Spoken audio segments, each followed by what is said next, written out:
If you've ever known someone who's either quit smoking or tried to quit smoking, then one of these situations might sound familiar to you. Maybe you were out for a drink, sitting by the door, and then somebody went outside to have a cigarette. All of a sudden, your friend catches this whiff of cigarette smoke and wanted nothing more than to have a cigarette in that moment. Or maybe your friend had a really, really bad day at work, and when your friend gets home, the only thing they could think about doing was having that smoke. They needed that smoke. Or maybe it's that morning cup of coffee, where it's very hard for your friend to enjoy some coffee without that cigarette in hand.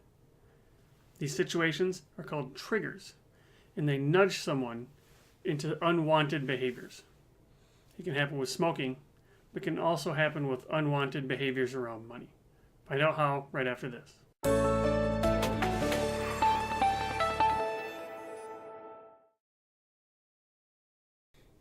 Welcome to this week's Money Health Conversation. This is Derek Hagan, Certified Financial Planner, Certified Financial Behavior Specialist. Each week, I talk about a new personal finance topic incorporating the psychological and emotional aspects of money. I use everyday items around my office to help demonstrate the idea. You can learn more at moneyhealth.blog. This week, we're going to talk about something called financial triggers. So we can be triggered into doing bad things with money by situations or even emotions. We have no idea that we're being triggered. We're completely unaware that this stuff is happening to us. When we behave in ways that hurt us and future us, our lives are out of balance. It's kind of like this.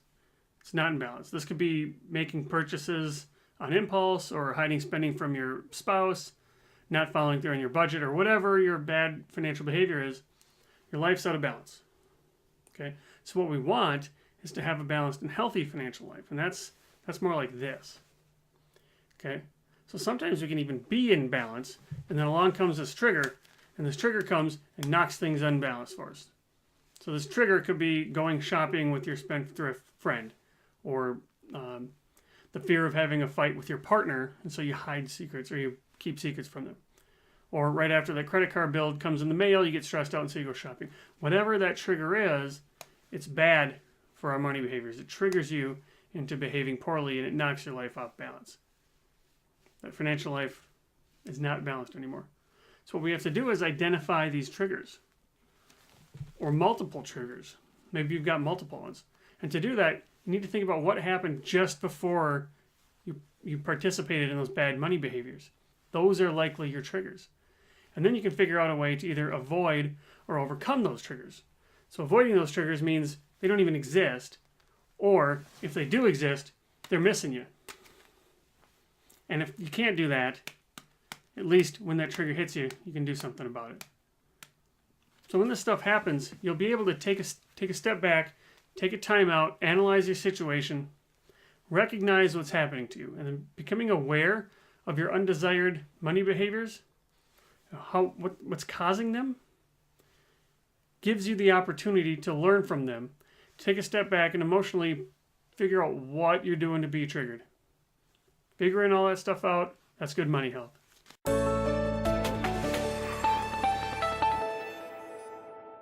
Thanks again for being with me today. If you like the video, click like. And if you like what I'm doing here, hit the subscribe button. If you know a couple of people that could benefit from seeing this video, please feel free to share this with them. You can learn more at moneyhealth.blog. That's where you can join the Money Health community. Money Health is supported in part by listener and audience donations on Patreon. If you want to help keep Money Health ad-free, you can pledge your support at patreon.com/moneyhealth. And finally, if you feel nervous, shameful, or anxious when it comes to your money and finances and you'd like to make a change, check out Hagan Financial. You can find out more at haganfinance.com. Thanks again for watching. I'll see you next time.